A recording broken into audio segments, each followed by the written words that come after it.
Pues continuamos en la lectura del Evangelio con los capítulos dedicados por San Juan a ese diálogo prolongado que mantiene con sus discípulos después de la cena, los discursos de despedida.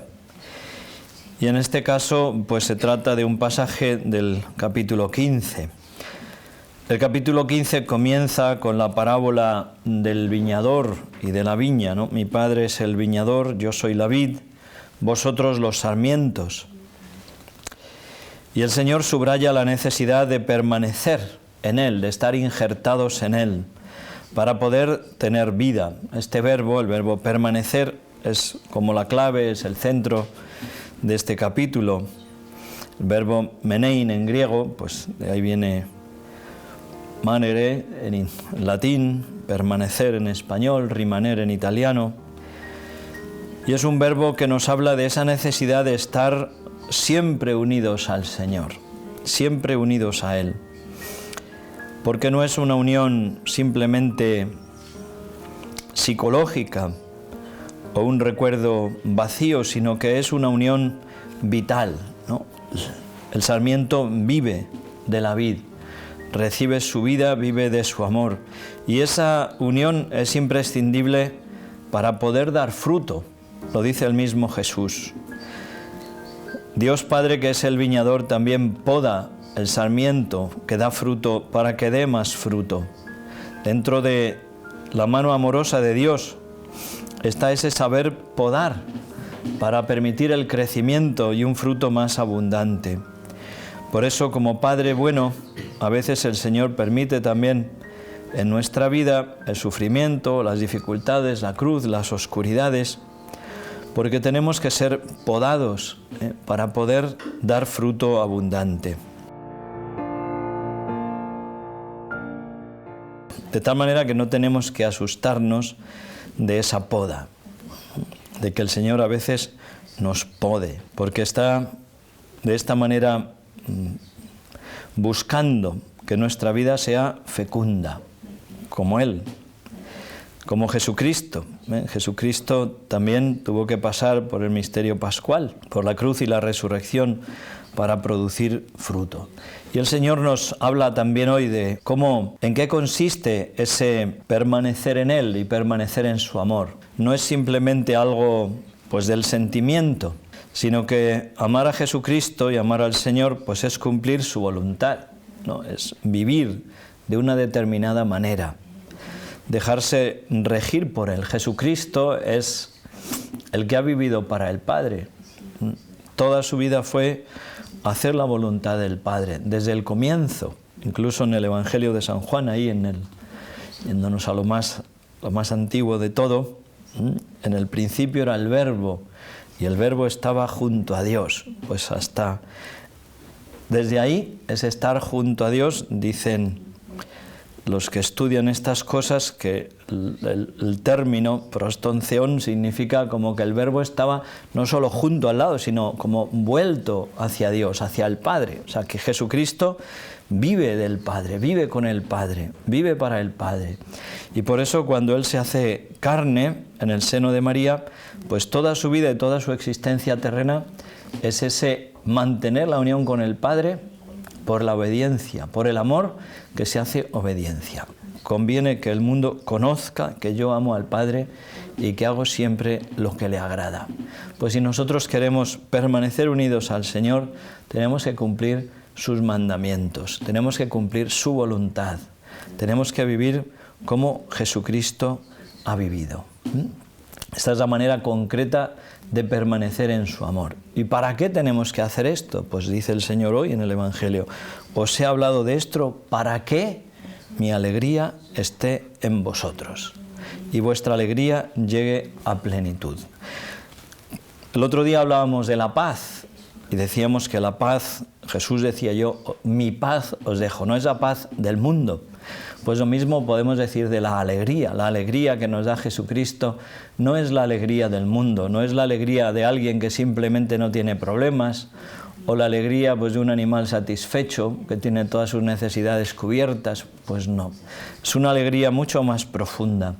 Decía San José María Escrivá que la alegría cristiana tiene sus raíces en forma de cruz, y es verdad que es una alegría que brota de la Pascua. El Señor lo dice también en ese ejemplo de Juan 16, la mujer que va a dar a luz está triste por los dolores del parto, pero cuando ha dado a luz está contenta. Hay una alegría profunda porque ha habido un nuevo nacimiento. Y el Señor resucitado les dice también eso a los apóstoles. Los discípulos se llenaron de alegría al ver al Señor. Vosotros estaréis tristes, pero yo volveré a vosotros. Y entonces se produce esa alegría profunda que brota de la cruz y del misterio pascual. Pues podemos resumir también todo esto. La alegría cristiana es fruto del amor y de la obediencia al Señor. Y eso es lo que el Señor quiere. Y esa alegría suya es algo que es constante, es algo que está tan enraizado en el corazón que esas fluctuaciones pues, de la vida y los sufrimientos y las dificultades y todo lo que tenemos que vivir, pues lo que es que vivir y no tener dificultades pues no es vivir, ¿no? Decía un don Evencio Cofreces, que era un sacerdote de Toledo, decía, solo hay dos que no tienen problemas. Decía, los niños porque todavía no se dan cuenta y los tontos porque no se enteran. Todos los demás pues tenemos problemas. Y eso es vivir, ¿no? Aprender a vivir por amor al Señor y aprender a mantener la alegría, que es mucho más profunda y que está pues mucho más honda en nuestro corazón que todo lo demás. Juan Pablo II hablaba de esto también, hablando del misterio pascual, y decía, tenéis que mantener esa alegría y tenemos que manifestar al mundo esa alegría. En medio de las dificultades, decía él, incluso en medio de nuestras debilidades o de nuestros pecados, tenemos que volvernos inmediatamente hacia el Señor, y experimentar continuamente pues lo que dice el Salmo 50, devuélveme la alegría de tu salvación. La alegría que Dios tiene en perdonar y la alegría que nosotros experimentamos al ser perdonados, porque es también experimentar el amor fiel de Dios, que es más grande hasta que nuestra pequeñez y que nuestras miserias. No es un amor condicionado siquiera a que yo sea pobre. El Señor me ama y me conoce como nadie. A Dios no le hemos vendido la moto, no le hemos engañado.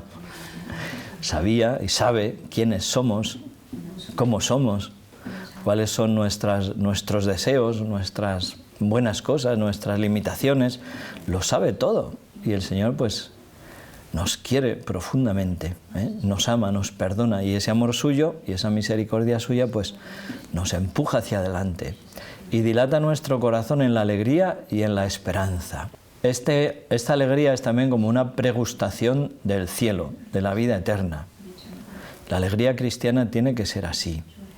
Y si en algo nos tenemos que distinguir los cristianos, pues es en esa alegría, porque vivimos con el corazón en el cielo y porque sabemos que en esta tierra todo termina y que nosotros pues gustamos ya en avance pues de esa victoria de Jesucristo y que es también la nuestra.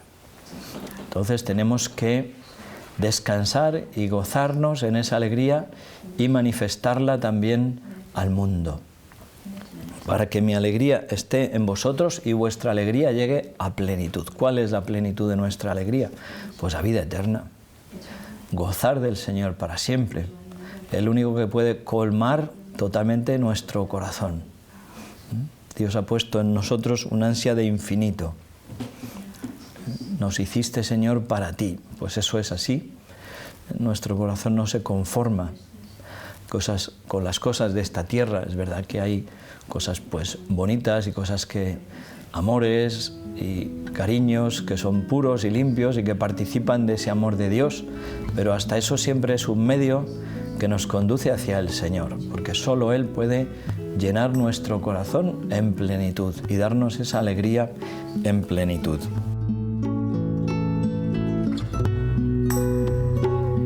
Porque Porque Señor yo te he visto y quiero volverte a ver.